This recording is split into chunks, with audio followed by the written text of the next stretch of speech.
And success. Result, profit. Oops, let me turn my mic around there. Hello, good evening, good morning, good wherever you are. Guess it's morning for most of us.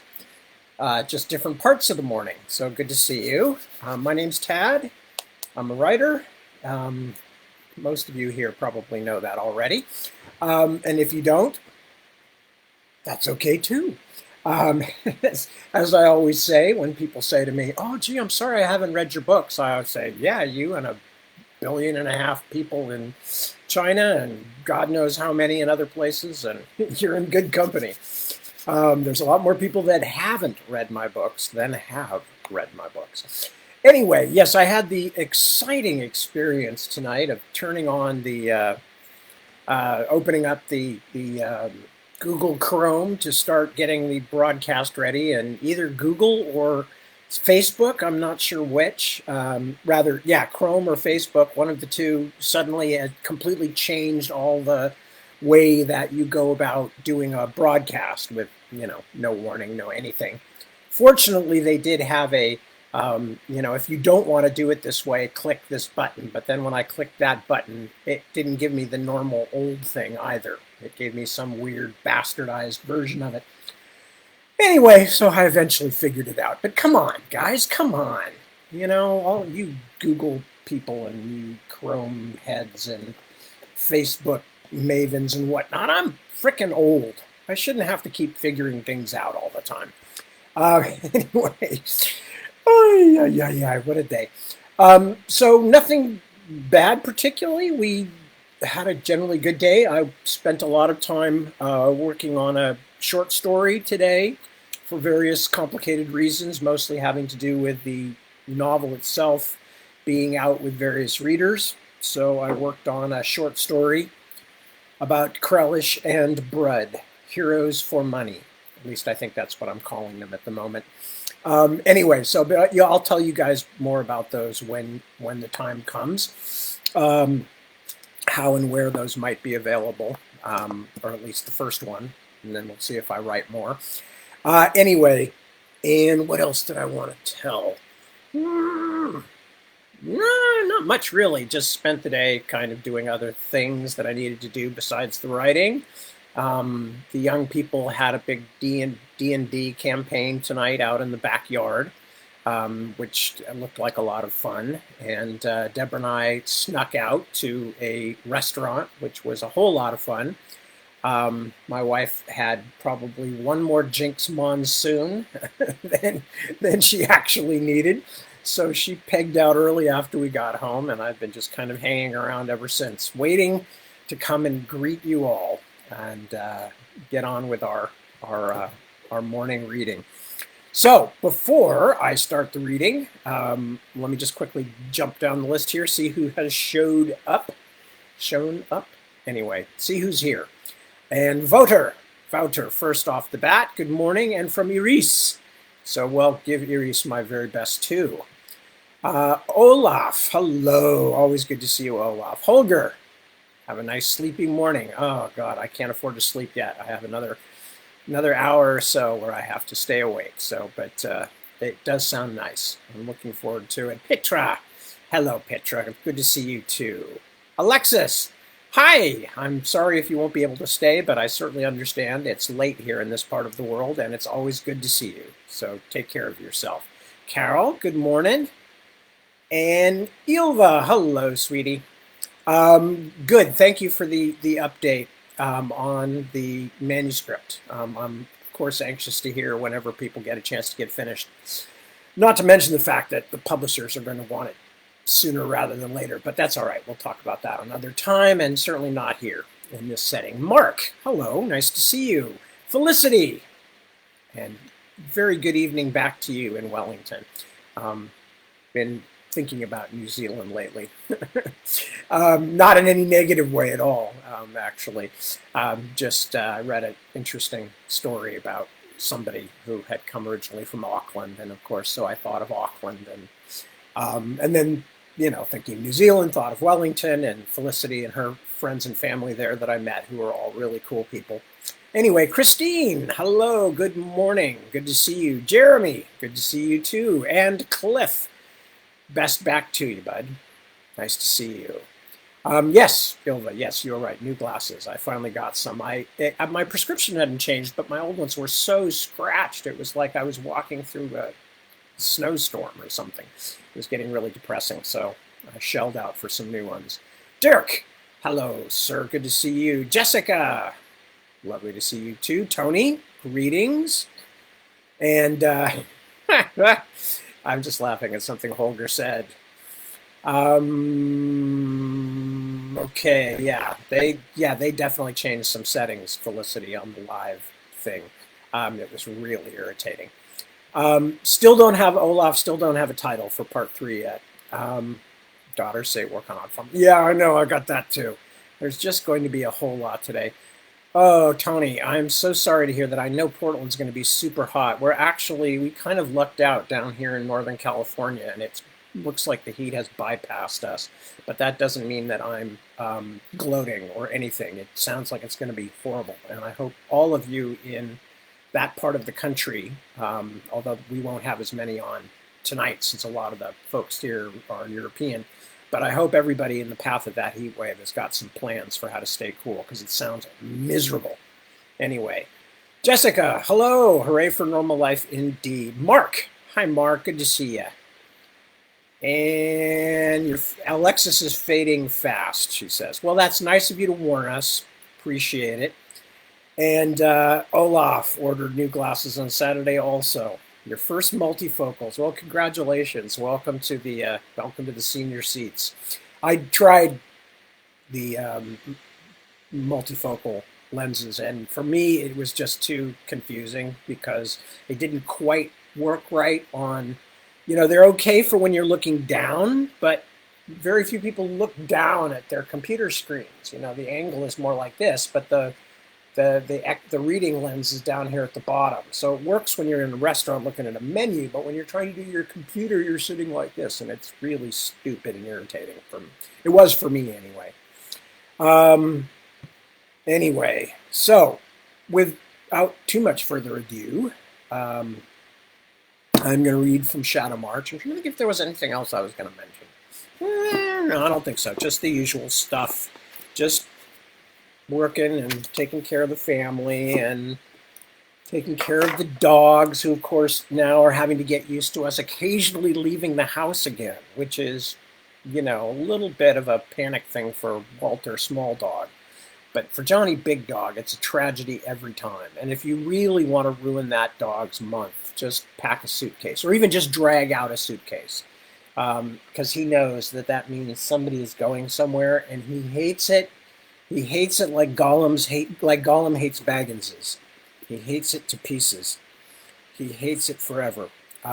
So Johnny is now having to get used to us occasionally going out in the evening for a few hours. And, we left him. It's not like we left him, in a room as we have to do when the whole family goes out. We left him, with all the young people running in and out of the house, and various young people not out of the house, but right in the house with him and stuff like that. And he was still, when we came back, you would have thought we had returned after being lost at sea for several years. He was so excited to see us again, And I kept telling him, Johnny, this used to be normal. It's okay, bud. Remember. Anyway, so we are returning to Shadowmarch. And the last thing we were reading last time was that Bryony and Barrick had finally gone in. Actually, I don't know if Barrick was with her. I can't remember. Maybe it was just Bryony. But Bryony had finally gone in to confront Shazo, their old master of arms, who is currently suspected of killing her and Barrick's brother, Kendrick, who was the Prince Regent. And Shazo will not tell what happened between himself and Kendrick the night that Kendrick died, but he did say that he didn't do it. He also told them several people not to trust, one of them being Avon Brown and one of them being Chavin, the court physician, because of apparent connections that he might have to the autarch of Zis. So this is yet another mention of Mysterious involvement by the autarch of Zis, because we've already heard that he has agents in Summerfield Court with the Tolly family. Anyway, so that's what was going on with that. And Bryony then left, very muddled and confused and upset by the words of Shazo. So anyway, now we are on to the next section. Matty Tinwright woke in his little room beneath the roof of the Quiller's Mint with a head that felt as though it were full of filthy bilge water. Notwithstanding his 2 years' residence above the tavern, and thus his presumed familiarity with the room's confines, he managed to strike his head on a beam as he stood. Lightly, only lightly, praised Zosim, godling of both drunkards and poets, a useful coupling, since one was so often the other, and fell back on the bed, groaning. "Bridget!"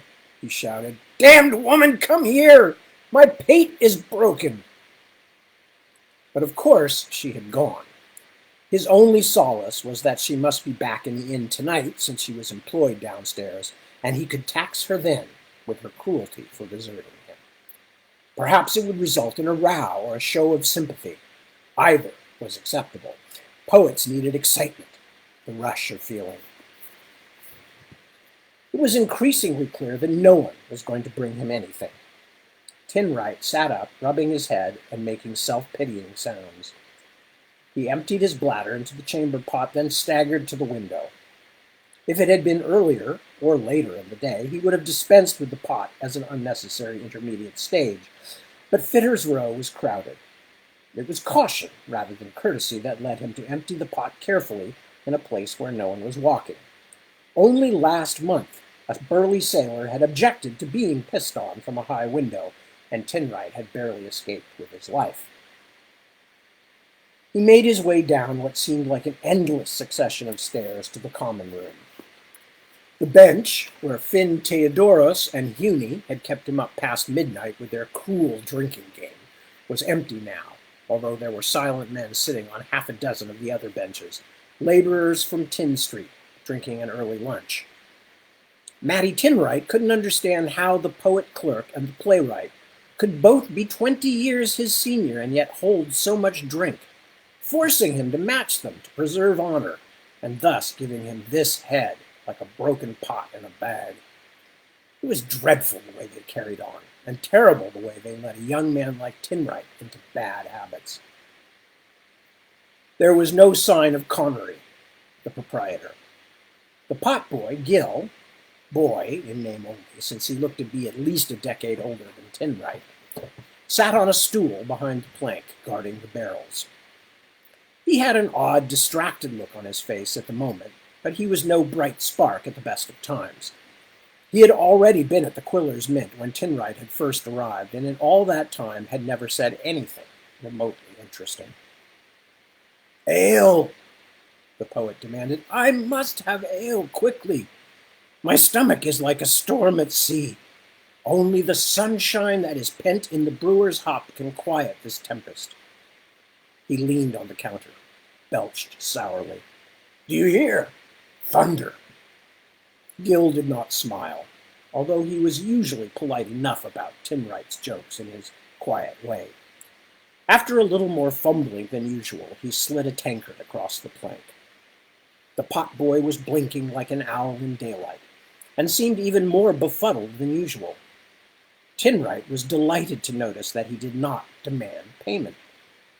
Connery no longer gave his lodger even a sniff without coin in hand, and was threatening to evict him from the tiny closet room at one edge of the top floor as well. Unwilling to risk losing this windfall, Tinwright was preparing to retreat with the tankard to his room before the potboy realized what he had done, and was heartbroken to hear Gill say, "You are a poet." It was too far to the stairs to pretend he had not heard. He turned, an excuse ready in his lips. I mean, you can write, can't you?" the thin-faced man asked him. "You have a good hand." Tinwright scowled. "Like an angel using his own quill to dip ink." A great lady once told me that my ode to her would be just as beautiful and useful were the words to be assembled in a completely different order. I wish you to help me write a letter. Will you do that? Gil saw Tinwright's hesitation. I will pay you money. Would this be enough? He extended his hand. Nestled in the palm, like a droplet of raw sunshine, was a gold dolphin. Tinwright gaped and almost dropped his tankard. He had always imagined Gil to be a little simple-minded with his staring and his silence. But this was idiocy like a gift from the gods. Zosim had heard a simple poet's prayers, it seemed, and they had reached the god on a generous morning. Of course, he said briskly. I would be happy to help you. I will take that. He plucked the coin out of the potboy's hand. And you will come up to my room when Connery has come back. He drained the tankard in a long, greedy swallow and handed it to Gil. Here, I will save you having to carry it down later. Gil nodded, his face still as expressionless as a fish lying in a dockside stall. Tinwright hurried up the stairs, half certain that when he reached his room beneath the sloping ceiling, the dolphin would be gone, vanished like a fairy gift. But when he opened his fist, it was still there. For the first time, a suspicion flared within him, and he bit at the coin. But it had the soft solidity of the true stuff. Not that Tinwright had found many chances to bite on gold during his 20 years of life. Gil stood just inside the door with his arms at his sides. He truly is more strange than usual, Tinwright thought. But it's brought me nothing but good. He couldn't help wondering if Gil had any other little tasks that might need Matty Tinwright's help. Mending his shirt, perhaps, or helping him off with his boots. If he has more dolphins, I'll be proud to call him employer, be he ever so stupid. A thought came to him for the first time. But where would a potboy come by gold like this? Killed someone? Well, let us just hope it was somebody who won't be missed. At last, Gil spoke. I want to send a letter. Write the words, I say. Make them proper if they need changing. Of course, my good fellow. Tinwright took up his writing board, one of the few things left he had not been forced to pawn, and sharpened the quill with an old knife stolen from Connery's kitchen. With this gold, he realized, I will be able to get my bone-handled penknife back. I will be able to buy one with an ivory handle. I do not know greetings such as what go on a letter. You write them. Splendid. And who is the letter for? Prince Barrack and Princess Bryony. Tinwright dropped his quill. What? The prince and princess? Yes.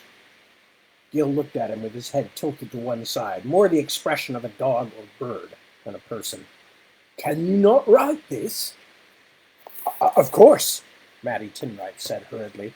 Without doubt, as long as it is nothing treasonous. He was worried. Perhaps he had been too quick to give thanks to Zosim, who, after all, was a very capricious sort of godling. Good. You are kind, Tinwright. I write to tell them important matters. Write this, the things I will say. He took a breath. His eyes were almost closed, as though he were remembering rather than inventing. Tell the prince and princess of Southmarch that I must speak to them, that I can tell them important things that are true.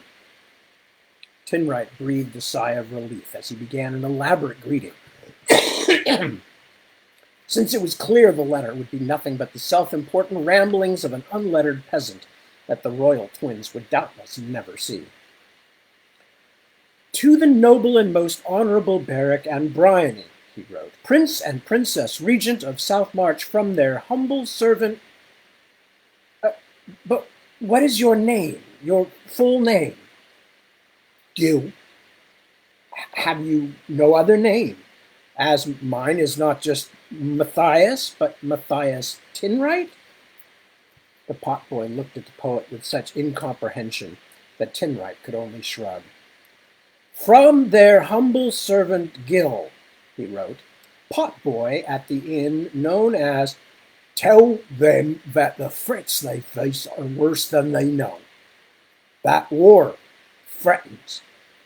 And to show them I know the things I speak of, I will tell them what happened to the Prince of Setlin's daughter and her blue dower stone, and why the merchant's nephew was spared. You must use just the words I will tell you. Tinwright nodded, writing happily as Gil stuttered out his message. He had earned a magnificent wage for the simplest of tasks. No one would take this dream-born nonsense seriously, least of all the royal family. When he had finished, he gave the potboy the letter and bade him goodbye.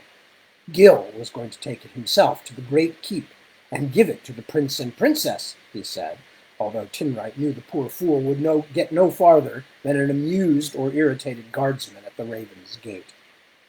As the potboy's descending footfalls sounded on the stairs, Tinwright lay back on his bed to think of all the ways he would spend his money. His head no longer ached. Life had suddenly become very good. Gil did not return to the Quiller's Mint that afternoon. Tinwright was arrested by the royal guard an hour before sunset, with ink stains on his fingers and his gold still unspent.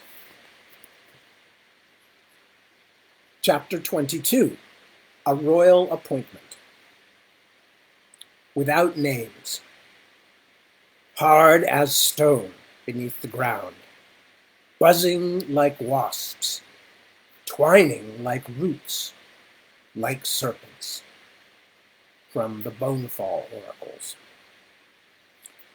At least, Matty Tinwright reflected, they hadn't put him in chains. But nothing else about the experience had been very pleasant at all.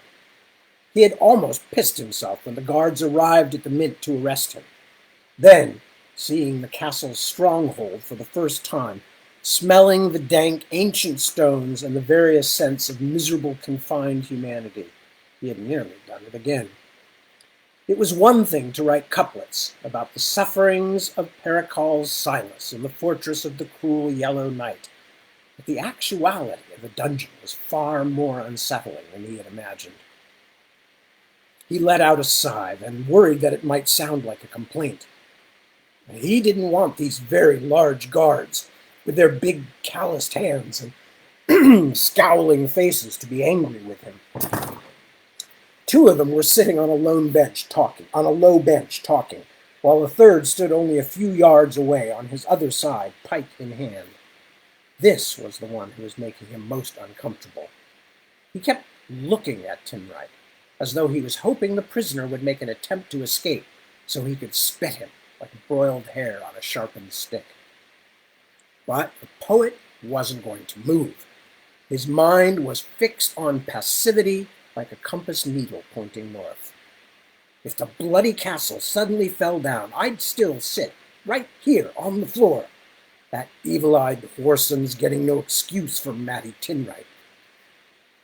From where he sat, he could see the potboy Gil slouching on the floor at the far side of the guard's table. Tinwright hoped it was a good sign that there were 3 guards between Gil and the door, and only one for him. That it meant they thought Gil was the true miscreant. Not that the potboy looked any more likely than the poet to attempt escape. His thin face was blank, and he stared at an empty spot on the opposite wall, as though he were someone's befuddled grandfather, left at the market by accident. The guard who had been giving Tinwright unpleasant looks took a few steps toward him, mail clinking, until he stood just over him.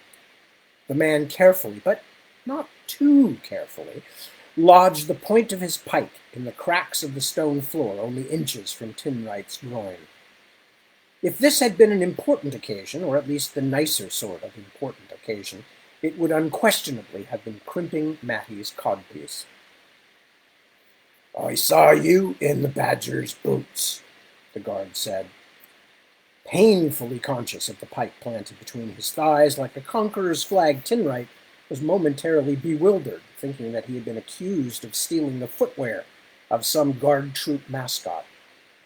"Did you hear me, little man?" Suddenly his wits began to work again. The man was talking about a tavern by the Basilisk Gate that Tinwright had visited a few times, usually in the bibulous company of the playwright Nevin Heaney. "No, sir, you mistake me," he said with all the honesty he could feign. "I have never passed the door. I am a partisan of the Quiller's Mint in Squeak-Step Alley. A fellow like yourself would not know the Mint, of course. It is a low, low place." The guard smirked. He was young, but already with a sizable belly on him and a doughy, unpleasant face. "You took my woman away from me. Told her she would enjoy being with a clever fox like you more than the pig who was squiring her." "Oh, I'm sure you're wrong, good sir." "You said she had breasts like fine white cake, and an arse like a pomegranate." "No, a peach, surely," said Tinwright, remembering how drunk he had been that night, and horrified to think he might have employed a simile as clumsily unlovely as pomegranate. A moment later, he clapped the hand over his mouth in horror, but it was too late. His unruly tongue had betrayed him again. The guard favored him with a gap-toothed grin that the poet felt sure did not have much to do with concern for his well-being, or appreciation for an adept bit of flirtation. The guard leaned close and reached out with his thick fingers, then took Tinwright's nose and twisted it, hanging on until the poet let out a terrified squeak of pain. Excuse me. The guard bent until his cheese-stinking maw was only a finger's breadth away, which meant there was one small benefit of Tinwright's nose being, at this moment, so agonizingly crimped shut. "If the Lord Constable doesn't want your head off, and if he does, I'll be first in line for the chore. Then I'll be over to see you at Quiller's Mint, and soon. I'll cut some bits off you." He gave the nose another twist for emphasis. "And then we'll see how the ladies like you." The door to the stronghold rattled open. The guard let go of Tinwright's snout and straightened up, but not before giving it a last cruel tweak. Tinwright was left with tears welling in his eyes and a feeling like someone had set fire to the center of his face. "Baron Smallclothes, is the swindler crying?" a voice boomed from just above him. "Are there no true men left in this kingdom who are not soldiers? Are all the rest just pimps and coney catchers and womanish weepers like this one?" The vast shape of Lord Constable Avon Brone loomed over him, his beard a gray-black thundercloud. "Are you grizzling because of your crimes against the crown, man? That may help you with the Trigate priests, but not with me." Tinwright blinked away the tears. "No, my lord, sire. I am guilty of nothing." "Then why are you blubbing?" Somehow, Tinwright did not think it would be a good idea to mention what the guard had done. That might turn the beating the man intended to give him into something more likely to prove fatal. "I have a guitar, sir. It strikes me like this sometime, this damp air." He waved his hand to indicate the surroundings, but then had another moment of panic. Not that I have any complaint against the place, sire. I have been excellently well treated." He was babbling now. Tinwright had never seen Brone from closer than a stone's throw. The fellow looked as though he could crush a poet's skull with one needy hand.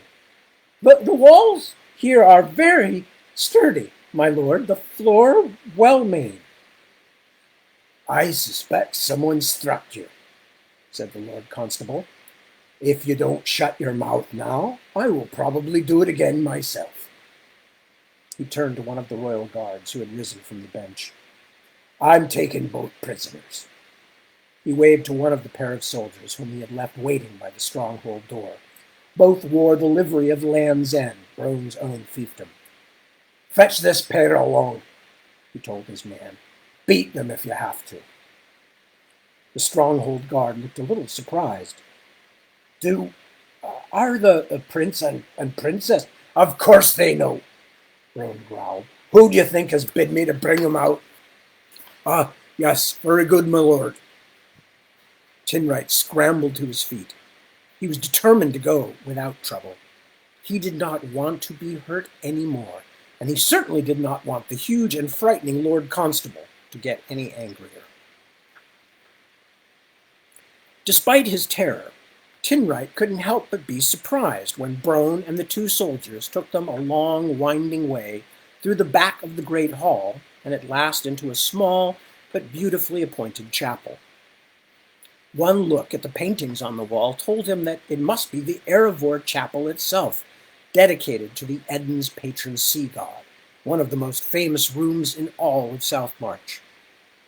The decor seemed appropriate in a way, because Gil the potboy had walked all the way there as slowly and distractedly as if he were in water over his head. Tinwright was puzzled to be in such a place, but felt a little better. Surely they would not just kill him outright, if for no other reason than fear of getting blood on the celebrated wall frescoes. Well, unless they strangle me. Didn't they used to strangle traitors? His heart raced. Traitors! But this is mad. I am no traitor. I only wrote the letter because that criminal Gil blinded me, a poor poet with his ill-gotten gold. By the time Avon Brone was seated on a long bench that had been set near the altar, Tinwright was almost crying again. "Quiet," Brone said. My lord, I... "Shut your mouth, fool. Do you think that because I have sat down I will not get up and hit you? The pleasure will be worth the exertion." Tinwright subsided immediately. The fists sticking out of the man's lace cuffs were the size of festival loaves. The poet stole a look at Gil, who not only did not seem frightened, but actually seemed mostly unaware of what was going on around him. "Curse you and your gold!"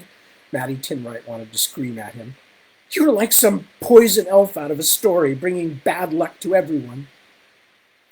Figuring the best way to keep himself out of trouble would be to squeeze shut his eyes and mouth and pray to the god of poets and drunkards, even though the answer to his last prayer seemed to have led him to the doorstep of a traitor's cell, he was not aware for a moment that newcomers had entered the room. It was the girl's voice that startled his eyes open. "These two?" "Yes, Highness." Brone pointed at Gil. "This is the one who made the claims. The other says he only wrote it for him, although I have my doubts. You can see which one looks more likely to have put the other up to mischief." Tinwright had a strong desire to shriek out his innocence, but he was slowly learning how to behave in a situation where he had no power. A half-dozen new people had entered the chapel. 4 of them were royal guards who had established themselves near the door and were exchanging mildly contemptuous glances with the Lord Constable's red and gold-clad Land's Enders. The other 2, he was astonished to recognize, were King Olin's surviving children, Princess Bryony and Prince Beric. "Why here?"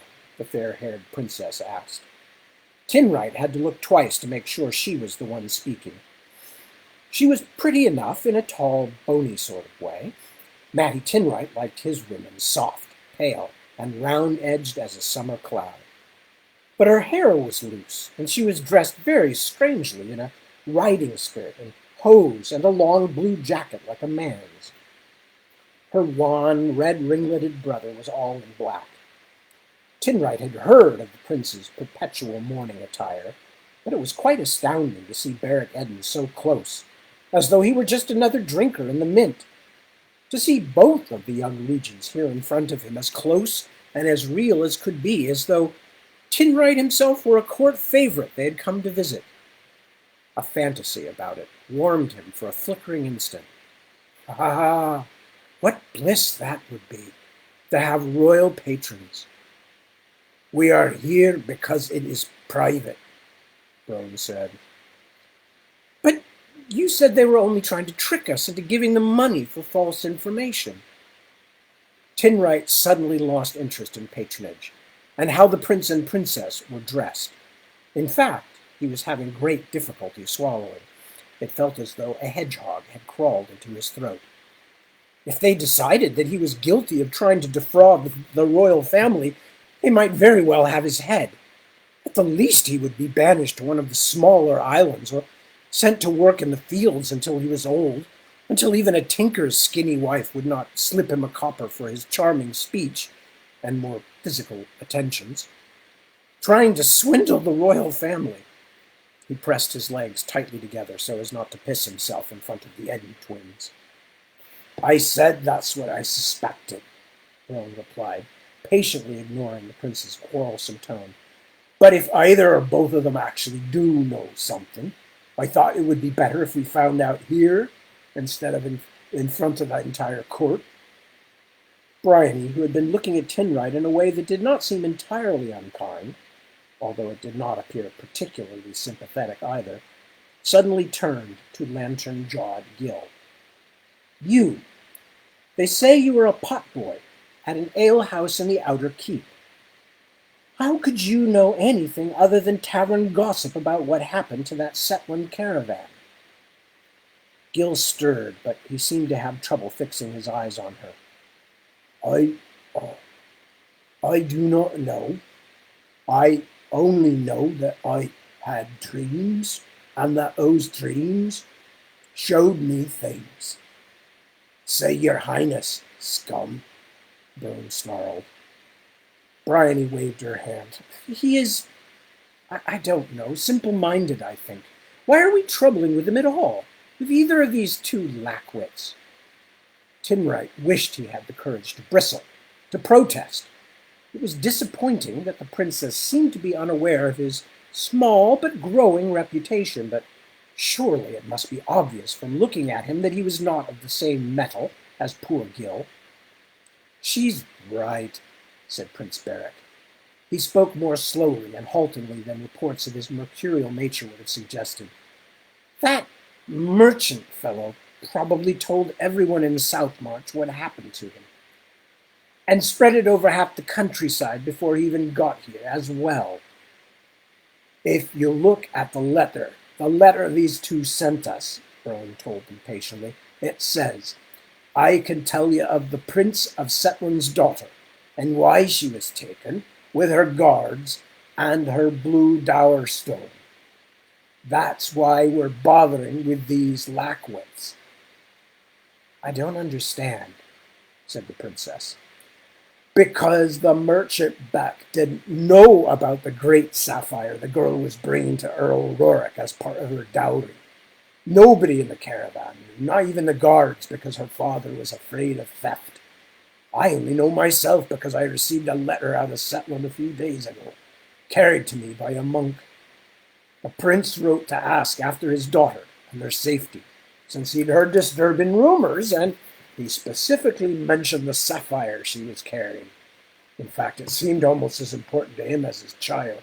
So it is either a very expensive stone, or he is a less than doting father. In any case, how can a mere potboy know about the stone? Bryony finished for him. She turned to Gil. And you claim this came to you in dreams? What else can you tell us? He shook his head slowly. I have forgotten some of what I meant to say. Some of the things I heard and saw when I was sleeping. I was going to have Tinwright put it all down in writings for me, but the guards came and took me away from the quillersmen. So even if he did know something, said Beric, his words ripe with disgust, he doesn't know it now. I know you saw the ones in black, Gil told the prince. What? The ones in black, the walls of flame, And the man with the beard running, calling you? Well, I know you saw it. He did not finish because Beric leaped forward and wrapped his hands around the potboy's neck. Although Gil was a grown man, he offered no resistance. Beric shoved the scrawny figure down to the floor and climbed onto his chest, shouting, "What does that mean? How could you know about my dreams? Beric!" Bryony rushed forward and grabbed at his arms. The potboy was not struggling, but his face was turning a terrible, hectic red. "Let go! You'll kill him! How could you know? Who sent you? How could you know?" As Tinwright watched in astonishment, the Lord Constable, moving with surprising swiftness for all his bulk, yanked the boy off the gasping but still unresisting Gil. "I beg your pardon, Highness, but have you lost your wits?" he demanded. The prince squirmed free of the big man's clutch. Beric was breathing harshly, as though he had been the one strangled, instead of the other way around. "Don't say that! Don't you dare say that!" he shouted at Brone. "Nobody can speak to me like that."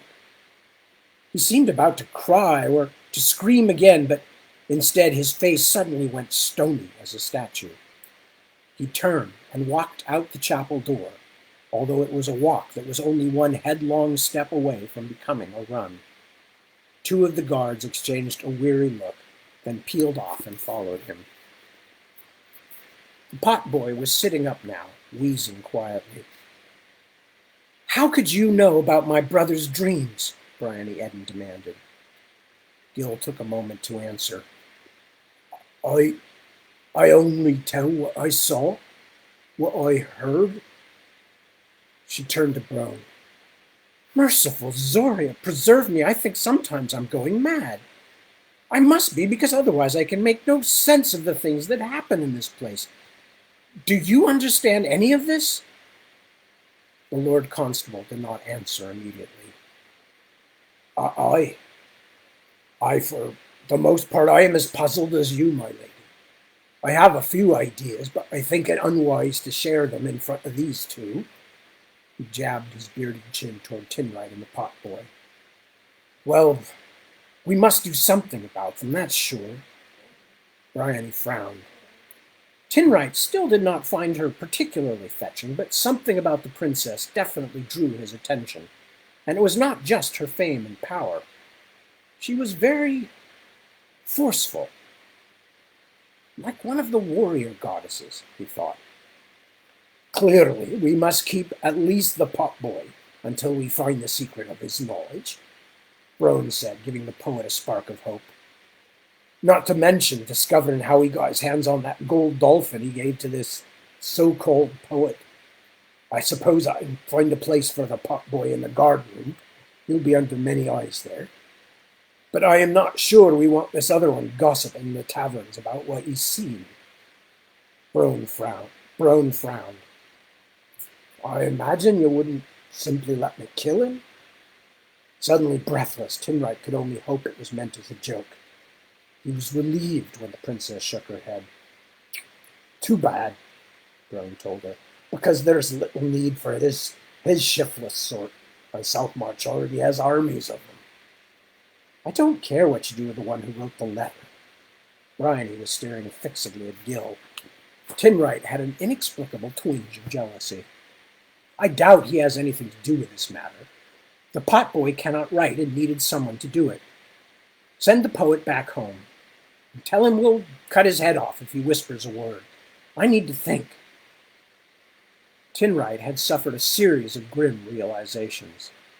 If he went back to the Quiller's Mint, he would soon be getting that promised visit from the guard whose woman he apparently stole.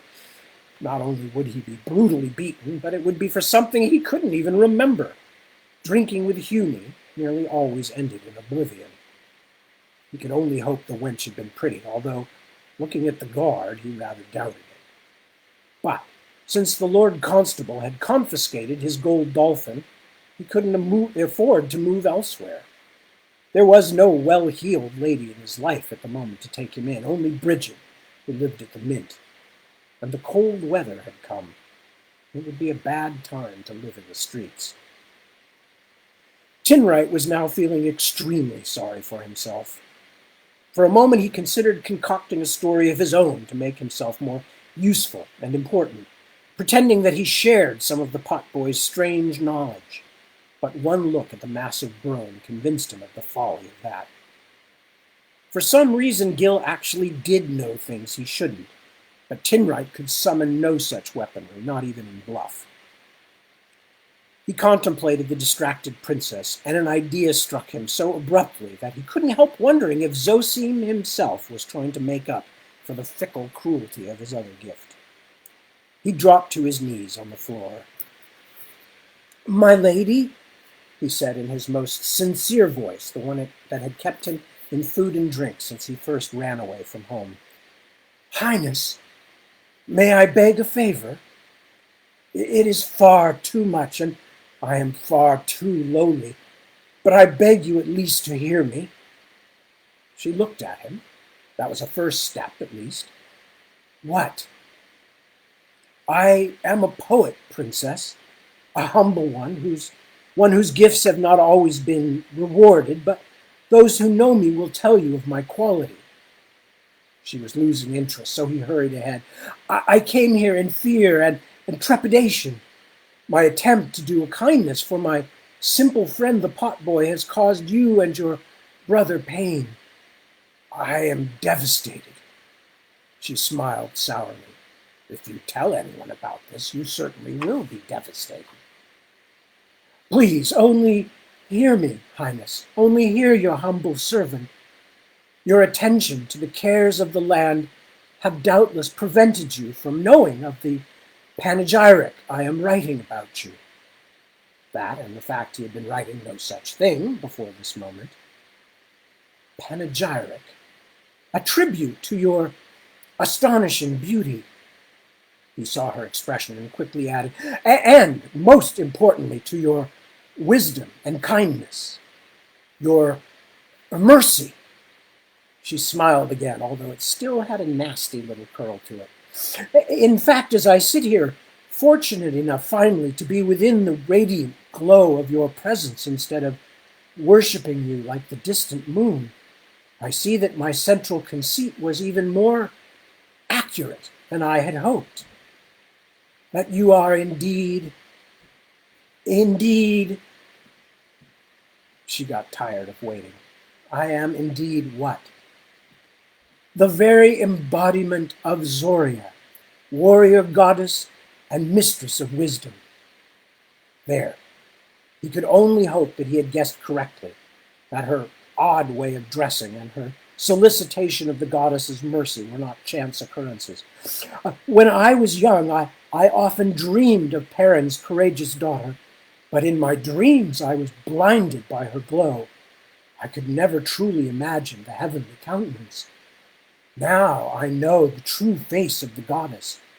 Now I see her born again in Shadowmarch's virgin princess." He suddenly worried he had gone a bit too far. She didn't look as flattered as he had hoped she would, although she didn't look angry either.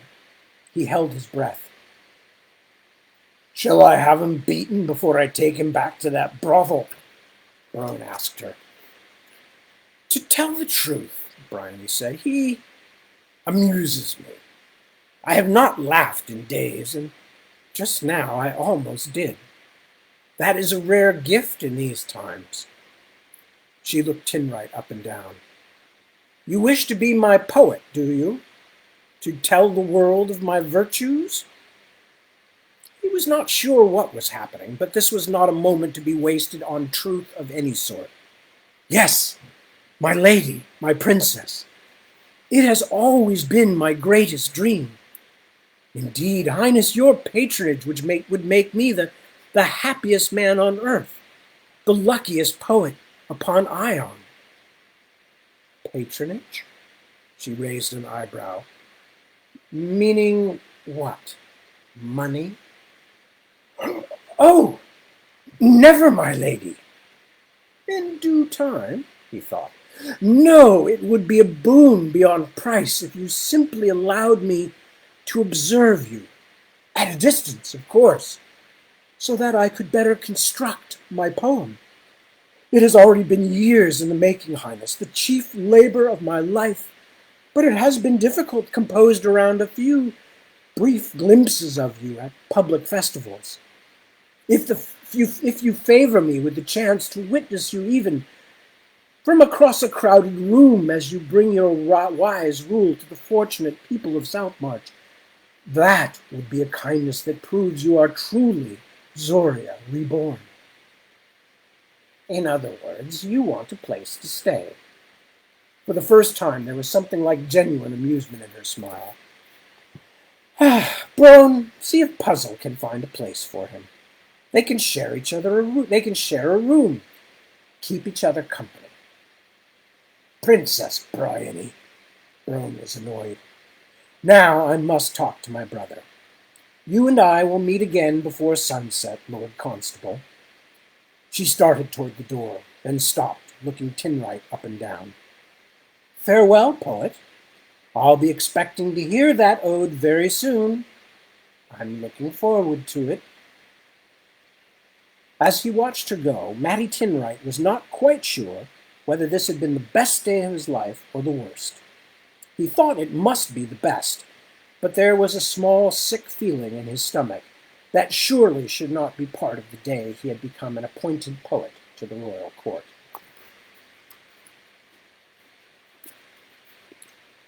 At first it seemed that Colum Dyer would be able to follow the fairy host, like a blind man tracking the sun.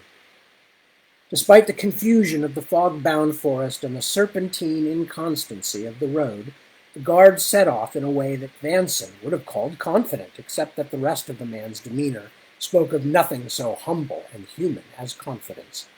In fact, Dyer might have been a sleepwalker, stumbling and murmuring to himself like one of the crazed penitents that had followed the effigies of the god Kernios from town to town during the days of the Great Death. Quickly, though, it became clear that if Dyer was a blind man following the sun was setting. Within what seemed no more than an hour, they were staggering in circles. So maddening was the forest maze that Vanson would not even have known that for certain, except that Dyer stepped on his own sword belt, which he had lost far back in the day's march.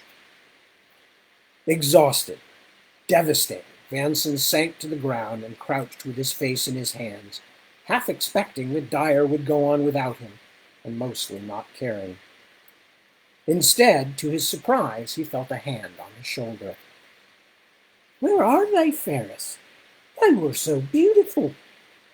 Despite the dark beard, Colum Dyer looked like nothing so much as a child, his eyes wide, his mouth quivering. Gone on, Vanson said. Gone on to kill our friends and families. No, but what he said had troubled Dyer. No, they bring something, but not death. Didn't you hear them? They only take back what was already theirs. That is all they want. But there are people living on what was already theirs. People like us. Vanson only wanted to lie down, to sleep. He felt as though he had been endlessly swimming in this ocean of trees with no glimpse of shore. Do you think the farmers and smallholders will simply get up and move so your Twilight people can have their old lands back? Perhaps we can pull down Southmarch Castle as well, build it again in Gelone or Paracal where it won't interfere with them.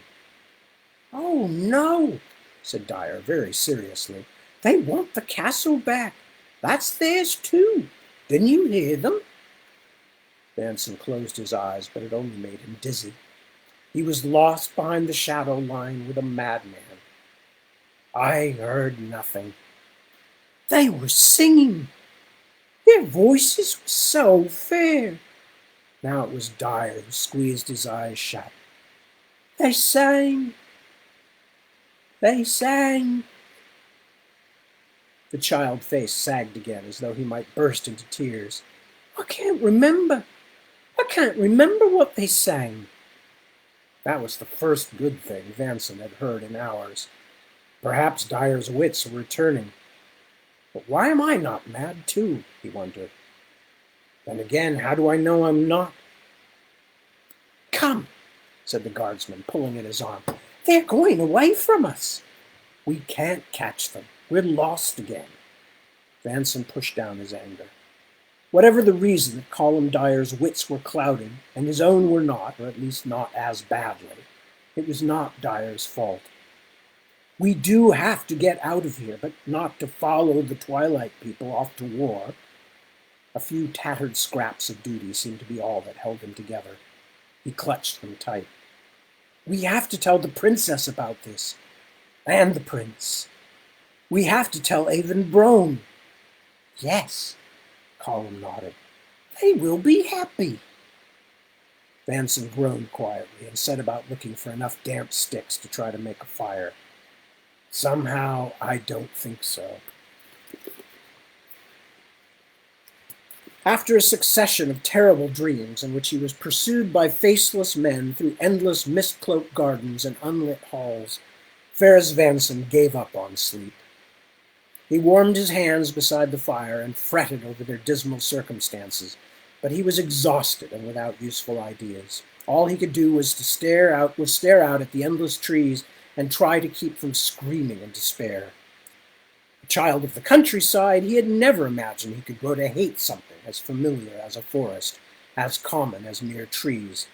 But of course, nothing here was mere anything. Outwardly familiar. He had seen oak and beech, rowan and birch and alder, and in the high places many kinds of evergreen. The dripping trees of this damp shadow forest seemed to have a brooding life to them, a silence both purposeful and powerful.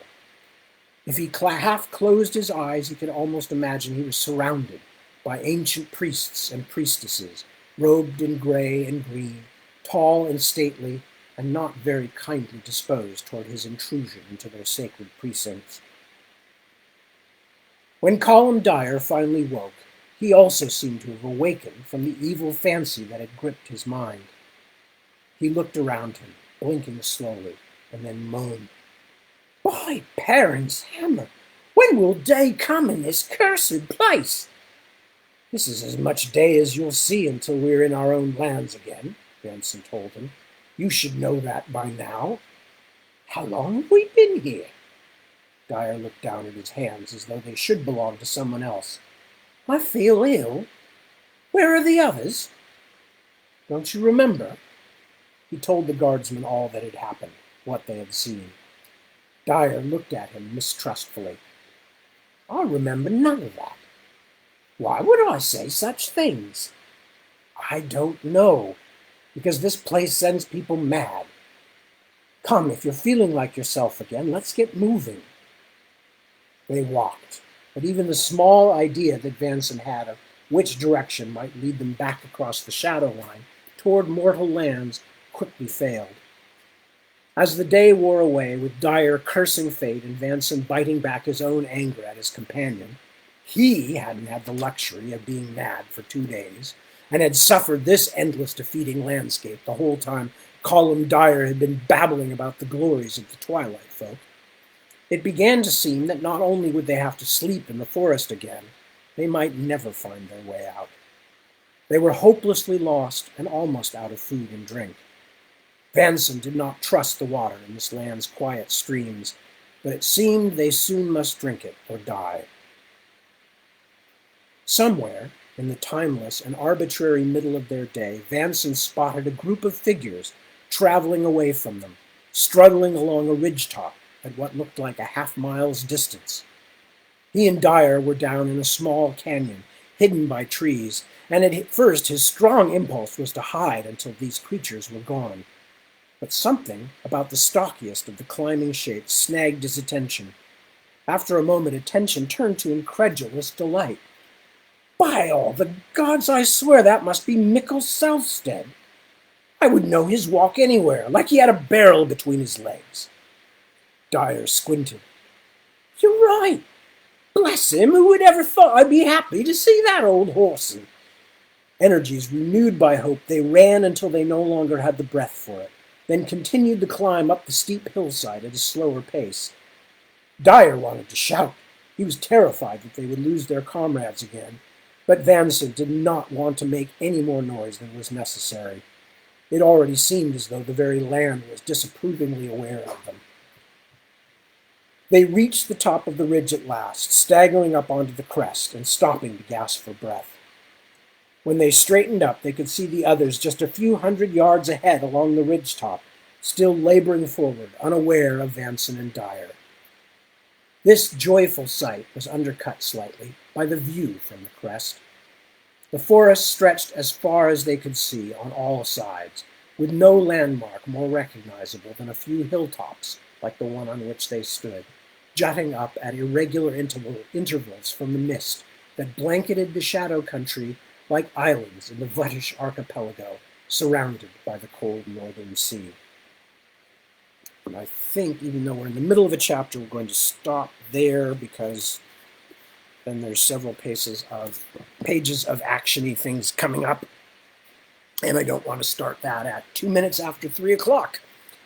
So, anyway, that all said, I'm going to wrap it up for the evening. I will be back at 7 p.m. for those of you who are available in this time zone at 7 p.m. If not, the rest of you who want to be seen or to see me, I will meet with you again next Sunday at 2 a.m. my time.